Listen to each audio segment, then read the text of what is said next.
వాస్తవం చెప్తుంది ఒకళ్ళు, సాక్షి దాన్ని వక్రీకరించింది. జగన్ ఏ పని అయితే చేశాడో అదే ఇప్పుడు తెలుగుదేశం కూడా చేస్తుంది. అలాగే కనిపిస్తుంది. కాకపోతే జగన్ ఇన్సూరెన్స్ కంపెనీకి డబ్బులు కట్టకుండా తనే డబ్బులు ఇచ్చాడు. ఇన్సూరెన్స్ కట్టే డబ్బులు ఇన్సూరెన్స్ కంపెనీ నుంచి ఇంకే డబ్బులు తీసుకోవాలా, ఇన్సూరెన్స్ కంపెనీకి ప్రభుత్వం తరపున కట్టే డబ్బులు తనే పంచాడు. చంద్రబాబు అప్పుడు రైతు నుంచి పెట్టుబడి పెట్టించాల. ఓకే, రైతు తరపున ప్రభుత్వం పెట్టుకున్నానంది. ప్రభుత్వం పెట్టుకోవడం కాదు, రైతు పెట్టలా, ప్రభుత్వం పెట్టలా. ఇన్సూరెన్స్ కంపెనీ కట్టే డబ్బులు రైతు కట్టే డబ్బులు కలిపేసేసి వీళ్ళే ఇచ్చారు. ఇప్పుడు అదే పని చంద్రబాబు గారు కూడా చేస్తోంది. అయితే మనం ఇన్సూరెన్స్ మనం చేతిలో నుంచి డబ్బులని కాకుండా ఇన్సూరెన్స్ కంపెనీకి డబ్బులు కడతారు, రైతు చేత కట్టించరు.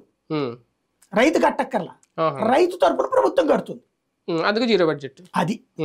కానీ ఇక్కడ ఇప్పుడు ఇన్సూరెన్స్ కంపెనీ చేతులు ఎత్తేయడానికి కారణం వీళ్ళు చెప్తున్నది 2014-19 వరకు సాయిల్ టెస్ట్లనే మేము కంటిన్యూగా చేయించే వాళ్ళం, మట్టి పరీక్షలు. అది వీళ్ళు చేయించలేదు. మళ్ళీ ఇప్పుడు దాన్ని తెర మీద తీసుకొస్తాం, వస్తే కనుక ఈ కార్యక్రమం సక్రమంగా నడుస్తుంది. అదంతా ఉత్తుత్తి ప్రచారం అండి. సాయిల్ టెస్ట్లు అప్పుడు నడిచినాయి, తర్వాత నడిచినాయి, జగన్ హయాంలో నడిచినాయి. అగ్రికల్చర్ ఆఫీసర్లను పెడతారు.